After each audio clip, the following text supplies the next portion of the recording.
First on reporter. Alappuzha Aroor ദേശീയപാതയിലെ girder അപകടത്തിൽ കരാർ കമ്പനിക്കെതിരെ കർശന നടപടിക്കൊരുങ്ങി ദേശീയപാത അതോറിറ്റി. കരാർ കമ്പനിയായ അശോക ബിൽകോൺ ലിമിറ്റഡിന് വീഴ്ച സംഭവിച്ചതായിട്ടാണ് പ്രാഥമിക വിലയിരുത്തൽ. വാഹനങ്ങൾ നിയന്ത്രിക്കുന്നതിൽ വീഴ്ചയുണ്ടായി. അരൂർ തുറവൂർ എലിവേറ്റഡ് ഹൈവേയിൽ അപകടങ്ങൾ പതിവായിട്ടും ജാഗ്രത കാണിച്ചില്ല എന്നാണ് കണ്ടെത്തൽ. പ്രോജക്ട് മാനേജറിൽ നിന്നും ദേശീയപാത അതോറിറ്റി വിശദമായ റിപ്പോർട്ട് തേടും. പുലർച്ചെ 3 മണിയോടെയാണ് ഗർഡർ വീണ ഹരിപ്പാട് സ്വദേശിയായ പിക്ക് വാൻ ഡ്രൈവർ രാജേഷ് മരിച്ചത്. സുരക്ഷാ സംവിധാനങ്ങൾ ഒരുക്കാതെയുള്ള നിർമ്മാണ പ്രവർത്തനങ്ങൾക്കെതിരെ പ്രതിഷേധവുമായി നാട്ടുകാർ രംഗത്തെത്തി. നഷ്ടപരിഹാരത്തിന്റെ കാര്യത്തിൽ തീരുമാനമാകും വരെ മൃതദേഹം ഏറ്റെടുക്കില്ല എന്ന നിലപാടിലാണ് രാജേഷിന്റെ കുടുംബം. മുബഷീർ പി അക്ബറും അർജുൻ മട്ടന്നൂരുമുണ്ട്. ആദ്യം മുബഷീറിലേക്ക്. മുബഷീർ, ഇപ്പോൾ ദേശീയപാത അതോറിറ്റിയുടെ വീഴ്ചകളാണ് എല്ലാ ഘട്ടവും വരുന്നത്. പക്ഷേ ഇപ്പോൾ ദേശീയപാത അതോറിറ്റി ഇപ്പോൾ നടപടികളിലേക്ക് നീങ്ങുന്നു എന്നാണോ മനസ്സിലാക്കേണ്ടത്? കരാർ കമ്പനിയോട് വിശദീകരണം തേടി എന്നാണോ? എന്താണ് അറിയാനാകുന്നത്? തീർച്ചയായും സ്മൃതി, ഈ ഒരു വിഷയത്തിൽ കരാർ കമ്പനിയായിട്ടുള്ള ബിൽകോൺ ലിമിറ്റഡ്, അശോക ബിൽകോൺ ലിമിറ്റഡ് എന്ന് പറയുന്ന കമ്പനിക്കെതിരെ കർശന നടപടിക്കൊരുങ്ങുകയാണ് ഇപ്പോൾ ദേശീയപാത അതോറിറ്റി എന്നുള്ളതാണ് ഈ ഒരു സംഭവവുമായി ബന്ധപ്പെട്ട ഏറ്റവും പുതിയ വിവരം. നമുക്കറിയാം, കഴിഞ്ഞ 3 വർഷത്തിലധികമായി അരൂർ ഈ ആലപ്പുഴ ദേശീയപാത എലിവേറ്റഡ് ഹൈവേ നിർമ്മാണം ഇവിടെ നടന്നുകൊണ്ടിരിക്കുന്നത്.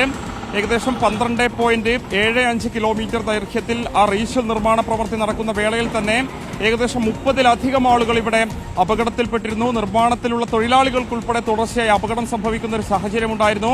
അത്തരമൊരു പശ്ചാത്തലത്തിലാണ് ഒരാളുടെ ജീവൻ തന്നെ അപകടത്തിന് മരണത്തിന് കാരണമാകുന്ന ഒരു സംഭവം ഇവിടെ ഉണ്ടാകുന്നത്. ഞാനിപ്പോൾ നിൽക്കുന്ന ഒരു മേഖലയിൽ വെച്ചായിരുന്നു നാടിനെ നടത്തിയ ദാരുണമായ സംഭവം ഇന്ന് പുലർച്ചയോടുകൂടി ഉണ്ടാകുന്നത്.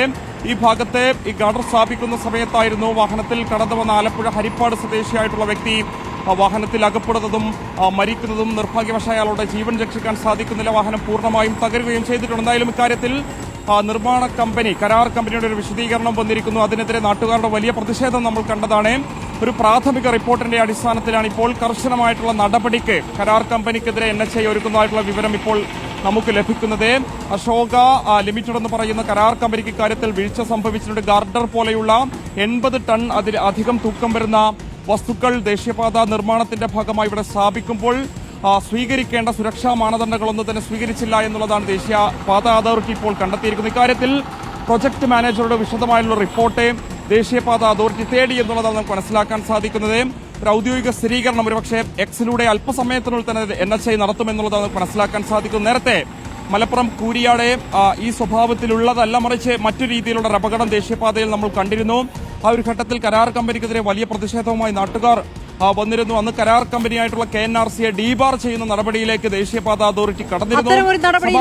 ഈ കാര്യത്തിലും ഉണ്ടാകുമോ എന്നുള്ളതാണ് അറിയേണ്ടത്. ഏതായാലും വളരെ വേഗം തന്നെ ഇപ്പോൾ കരാർ കമ്പനിയോട് വിശദീകരണം തേടിയിട്ടുണ്ട് എന്നുള്ളതാണ്. എന്ത് മറുപടി നൽകും, അതിനുശേഷമുള്ള നടപടി എന്താണെന്ന് അറിയേണ്ടതുണ്ട്. അർജുൻ മട്ടന്നൂർ കുടുംബത്തിന്റെ പ്രതികരണത്തിന്റെ വിശദാംശങ്ങളുമായി. അർജുൻ, ഇപ്പോൾ മൃതദേഹം ആശുപത്രിയിൽ സൂക്ഷിച്ചിരിക്കുകയാണല്ലോ.